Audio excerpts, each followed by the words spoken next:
चलिए आज एक ऐसी कहानी में चलते हैं जहां एक जादुई घोड़े को पकड़ने पर राजकुमारी से शादी का इनाम रखा गया है।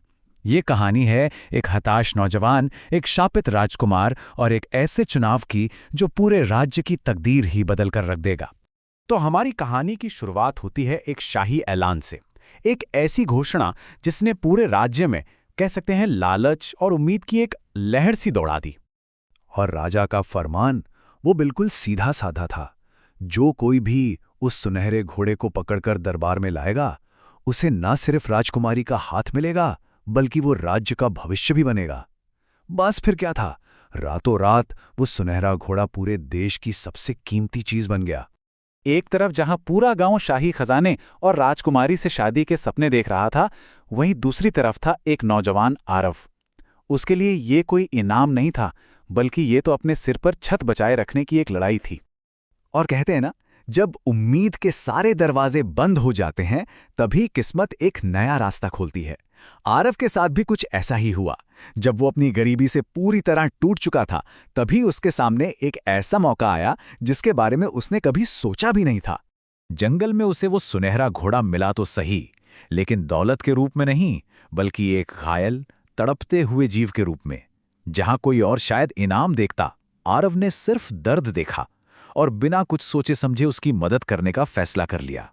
आरव के इस देखभाल के जवाब में घोड़े ने अपना जादू दिखाया, लेकिन आरव ने उस जादू का फायदा नहीं उठाया, बल्कि उसने उस घोड़े को अपनी निस्वार्थ दोस्ती का वादा किया और यहीं से एक बहुत ही अनमोल रिश्ते की शुरुआत हुई।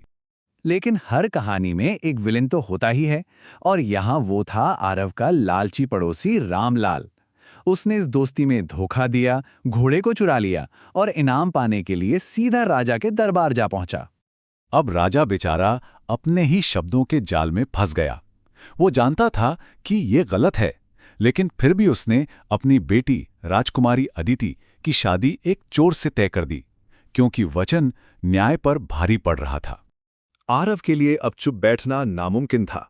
अपने दोस्त और एक बेगुनाह राजकुमारी को बचाने के लिए उसने अपनी जान जोखिम में डाली और महल में घुस गया। वहीं घोड़े ने उसे एक ऐसा राज बताया जो सब कुछ बदलने वाला था। और फिर वो हुआ जिसकी आरव ने कल्पना भी नहीं की थी। घोड़े ने इंसानों की तरह बोलना शुरू कर दिया।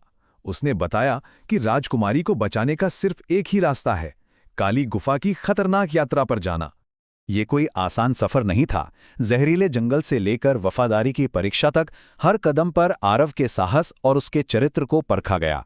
और अच्छी बात यह थी कि हर बार घोड़े ने उसे सही राह दिखाई। लेकिन गुफा के मुहाने पर पहुंचकर घोड़ा रुक गया। असली और आखिरी परीक्षा तो अभी बाकी थी, और वो आरव को अकेले ही देनी थी। उसे अपने दोस्त के बिना उस अंधेरे में अकेले उतरना था। गुफा के अंदर उसे एक संरक्षक आत्मा मिली, जिसने उसके सामने एक बहुत मुश्किल सवाल रखा।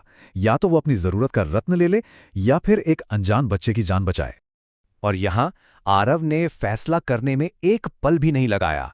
उसने यह साबित कर दिया कि उसके लिए एक अनजान जिंदगी की कीमत किसी भी जादुई पत्थर या शाही इनाम से कहीं ज्यादा है। और यही उसकी असली जीत थी। अपने चरित्र की इस सबसे बड़ी परीक्षा को पास करने का इनाम सिर्फ वो नीलम रत्न नहीं था। नहीं, आरव को अब गुफा का वो सबसे गहरा राज भी मिलने वाला था, जो सुनहरे घोड़े की सच्चाई से जुड़ा था। जैसे ही आरव बाहर निकलकर अपने दोस्त को वो रत्न देता है, एक बहुत ही तेज रोशनी फैल जाती है और एक हैरान कर देने वाला बदलाव शुरू हो जाता है।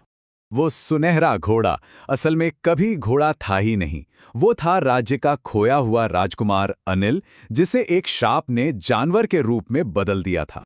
तब राजकुमार अनिल ने अपनी कहानी बताई कि कैसे सालों पहले उसी गुफा में उसके सामने भी वही चुनाव था। लेकिन जहां आरव ने एक बच्चे की जान चुनी, वहीं अनिल ने अपने अहंकार और लालच में आकर शक्ति देने वाला रत्न चुना था। सच्चाई तो सामने आ चुकी थी, लेकिन राजकुमारी की जान अब भी दांव पर लगी थी। इसलिए बिना एक पल भी गंवाए दोनों दोस्त उस अनचाही शादी को रोकने के लिए महल की तरफ भागे। वो दोनों ठीक आखिरी पल में दरबार में पहुंचे, ठीक उस वक्त जब राजकुमारी की शादी उस चोर से होने ही वाली थी। उन्होंने तुरंत शादी रुकवाई और हैरान राजा के सामने सारी सच्चाई खोलकर रख दी। और इस तरह कहानी के अंत में हर किरदार को उसके कर्मों के हिसाब से फल मिला। रामलाल को उसके लालच की सजा मिली, राजकुमार अनिल को उसका असली रूप वापस मिला, राजकुमारी की जान बच गई और आरव को उसकी अच्छाई का सबसे बड़ा इनाम मिला। तो इस कहानी की सबसे जरूरी बात यह है कि अंत में किसी की ताकत या किसी का लालच नहीं जीता तो दोस्ती का एक साधारण सा रिश्ता जिसने पूरे शाही परिवार को बचा लिया। ये कहानी हमें एक बहुत ही अनमोल सबक सिखा कर जाती है, जिसे आरव ने कुछ ही शब्दों में कह दिया था और जो आज भी उतना ही सच है। दोस्ती का रिश्ता कभी बिकाऊ नहीं होता।